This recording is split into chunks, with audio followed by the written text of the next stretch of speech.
Hello, everybody. This is John Vergara with Lord of the Strings in Beacon, New York. I'm going to do a quick video. I guess it may not be so quick, but I'm going to do a video about string buzzing on the oud. It's a common problem, and there are various things that can cause buzzing sounds. So I want to clear that up and help you identify what it may be if it's happening to you and how to fix it. There's some things we can do, some things you cannot do. So anyway, here are some common problems. A lot of times when the strings are rubbing against each other inside the peg box, they can make a buzzing noise depending on what note you hit, what frequency will activate it. So if you look carefully, I mean, this is one of my ouds. This is a very nice oud, and I also string it in such a way that they're not really rubbing or touching much. You know, I try to avoid that as much as possible. But if the strings are crossed like this, they can make a very obnoxious buzzing sound when you play. That has nothing to do with the fingerboard. Some people think it's the fingerboard, but sometimes it happens in here. That's easy to fix. You could just play a note and hold the strings with your hand like this, or you could put toothpicks inside, wedge them in there, or you can have someone hold the strings in here while you play. If you need an extra hand, maybe get your wife or some guy off the street. You can hire them, pay them to hold this. But that will also tell you, try that first. Always try the simple things first before you try to fix it yourself or plane the fingerboard or sand the fingerboard or whatever. So check the peg box first. A very common problem also is a simple one as well, is that the strings, if you don't clip them short with clippers such as this, if you don't clip them, if the string is too long back here, then it touches the soundboard and it'll make a buzzing sound there, a rattling or obnoxious buzzing sound. So if you clip the strings about that short, I would say the length, half an inch, a quarter of an inch is good. That's what you want to do. But check this also if you're getting buzzing. On the dark side of the spectrum, if you get buzzing, it could be something like the rosette is loose. And when you play a note, it vibrates against the soundboard, and that could be, sometimes it's so loud. But that's a problem that I don't recommend you to fix on your own. You should take it to a luthier to fix that for you. Another problem is the bracing could be buzzing, loose brace rather. Here's the soundboard. I ripped off an oud. You could look. You see some. These are the braces. Okay. And if this comes loose, it can rattle, and that can make a very loud buzzing sound. It's my graveyard of soundboards. Anyway, so if there's a loose brace, there's nothing you can do about that. You're going to need to take it to a luthier. But that's a pretty serious issue if that happens. And bracing is important because it structurally holds the tension of the strings, which is relentless.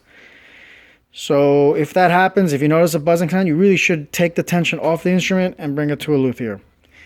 Okay, another common problem, most frequent buzzing problem, is when it comes from the fingerboard. And a lot of times it happens in like the third finger positions.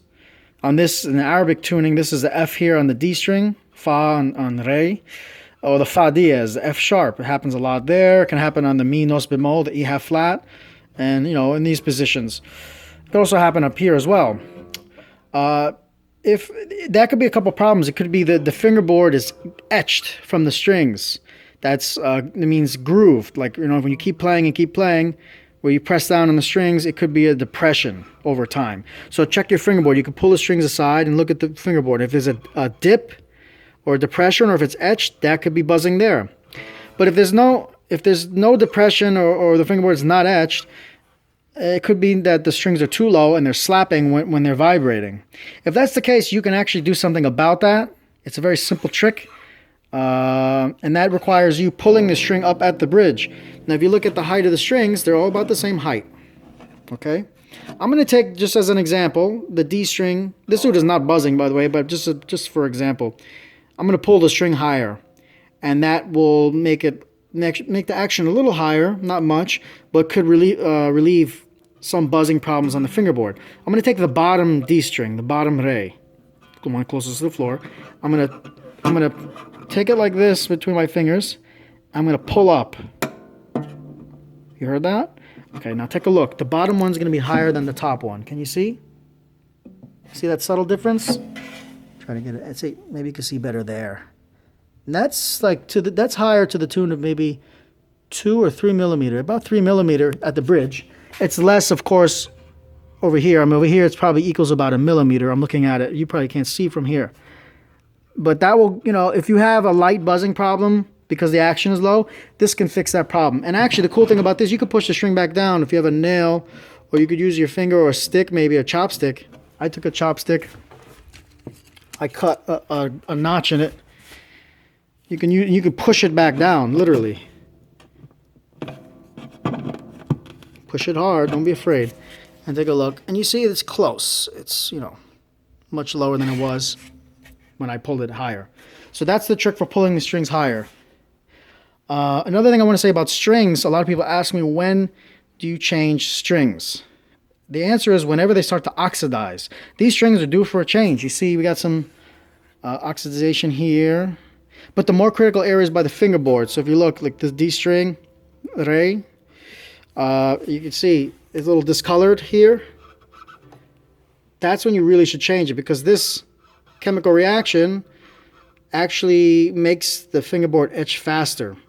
You're pressing down, and not just the physical wear, but the chemical will actually wear the fingerboard faster than if the strings were new. So people ask me, do I change the strings every month, every 6 months, every 2 years? I say depends on your fingers and how much you sweat. But it ultimately depends on how they look. So if they look like this, it's really time to change them. So I hope that video was helpful. I might post a couple of more videos of tips and things like that you can do. But please subscribe to me down below. And there's my website if you want any information about ouds and things like that. Okay, thank you. Bye-bye.